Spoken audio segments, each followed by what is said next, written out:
Okay, guys, back with you here on Friday, the 3rd of May. Now, I was looking at the polling results, and you guys were kind of spread all over the place. So what I thought I would do is try and do a twofer here. So one suggestion from one of our members was to look at the market, Bitcoin's market dominance.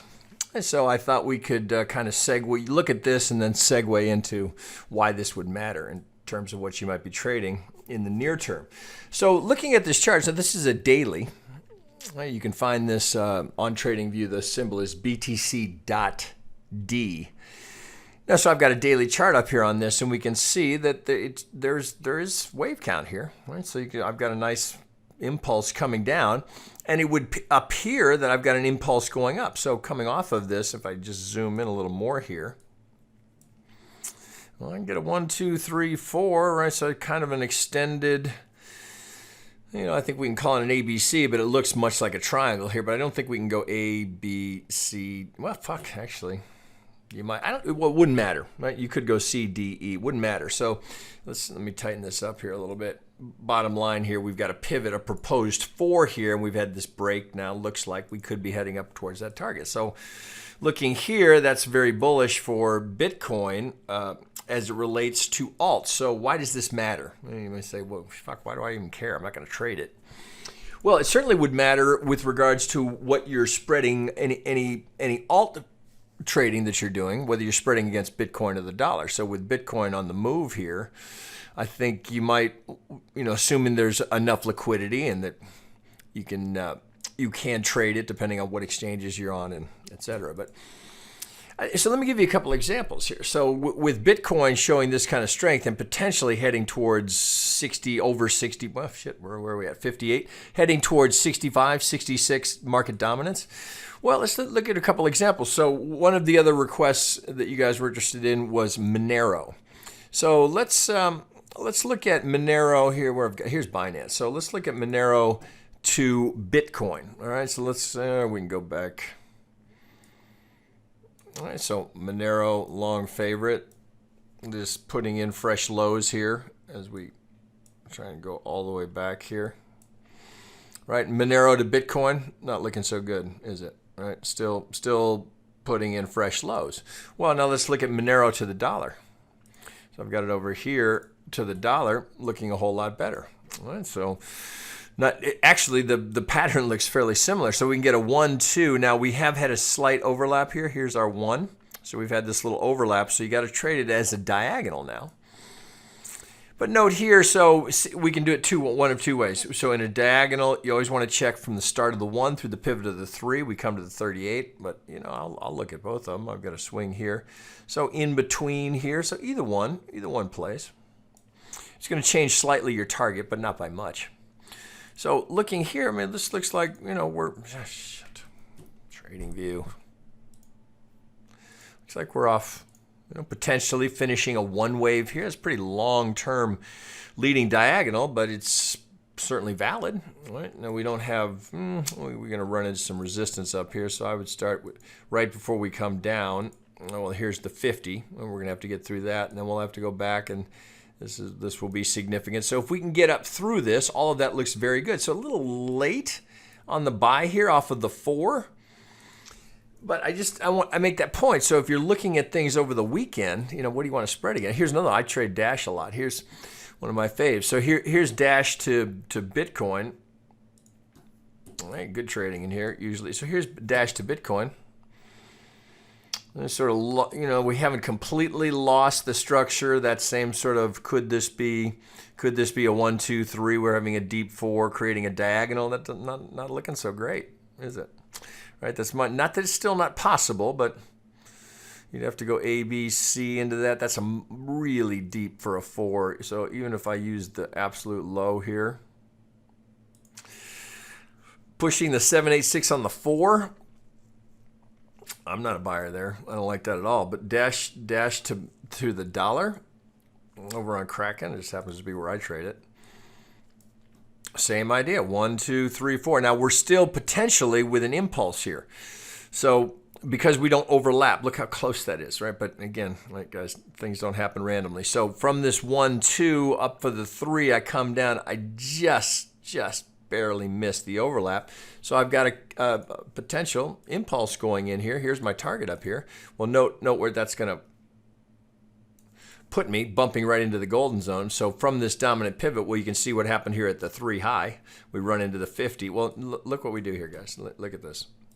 From the 50 high to the 50 low, right? Just a straight fib fight. Just algos battling it out, right? One's a seller, one's a buyer. Who's going to win? Well, certainly the Elliott count is supportive here. Now, we got a ways to go. But it's not bad, right? So I would just, I show you that so that you're thoughtful about, you know, you get, for whatever reason, right? You're interested in a project, or you see some news or something, or going through your charts, you see something you like. Take a look at how it compares to Bitcoin, how it looks compared to the dollar before you pull the trigger. Let me just, pretty much good idea in general to do that and see where, really think about where you want to be trading it. But this, I mean, like, right? It's just tick to tick, right? It's just, guys, there are no random pivots in here. I promise you, right? So, is it the pivot here that keeps this from tagging the 50? Likely. I mean, that is about as close as you can get, right? And here, this is to the tick. So, is there? You're kind of late. You're a little late on this. Yeah, you're late, right? So you're late for the buy here. Now, if you let's go down. Little retrace here on the assumption that we're going to go up and get that 5 when we're not going to go straight, most likely. So if we went down to an hourly here, 1, 2, 3, 4, 5. So potentially you've just got a 1 going in here. So potentially 1. Look for the 2, 3, 4, 5. Let's put that in white so you can see it a little better. Okay. So no reason not to. Again, here you go. Right. So here's a potential trade just sitting right there for the taking. Now, we're going to need to see a little retracement. We're going to need a little 3-wave structure to it. But this so far looks like a pretty clear 1 going in. I don't know that pivot is in, but give me something like this. Boom. Why would you, again, why would you not take that trade? Right? I mean, right. So there's reasons why you wouldn't. I guess I should say, if you're looking for a new place to invest some capital, right, and you're in Dash or whatever you're interested in, you know, if you see something like that, guys, you know, you got to take those. Now, Grant, that doesn't mean it's guaranteed to be a winner, right? That certainly could happen. But what are you waiting for? Right? There's nothing to be waiting for there, right? It's not going to get any better. We're not there. But in terms of the risk reward profile, the structure, you got to pull the trigger, guys. Right? Not I'm not saying be overly aggressive and just, buy everything that looks like it might be retracing, but be thoughtful about it. But when the thing sets up like that, take the trade. Well, sure as fuck put a stop on it, but don't be so gun shy of, well, I'm not sure, maybe it's going to get a little better, maybe I can get it right in the golden zone, just a couple of ticks. You gotta be willing to take some risk to see any reward, right? It's just, obviously do the math, right? What's the impact if I take a full hit here? Where do you want your stop? Of course you want to have something that's consistent. Look at a trade that's consistent with your trading plan. But there's no reason not to be taking that trade. Again, that's not necessarily specific to Dash. It's if you see something like this set up, you got to be able to pull the trigger, right? Knowing full well you're going to be wrong more than you're right. Right? That's the reality of trading, right? So thus money management is the critical skill. Analyzing this, that's the fun part, right? That's solving the puzzle. Can you figure it out? But it's just, I get people write me all the time, well, I was kind of thinking and I wasn't sure. I mean, pull the fucking trigger. It's just that you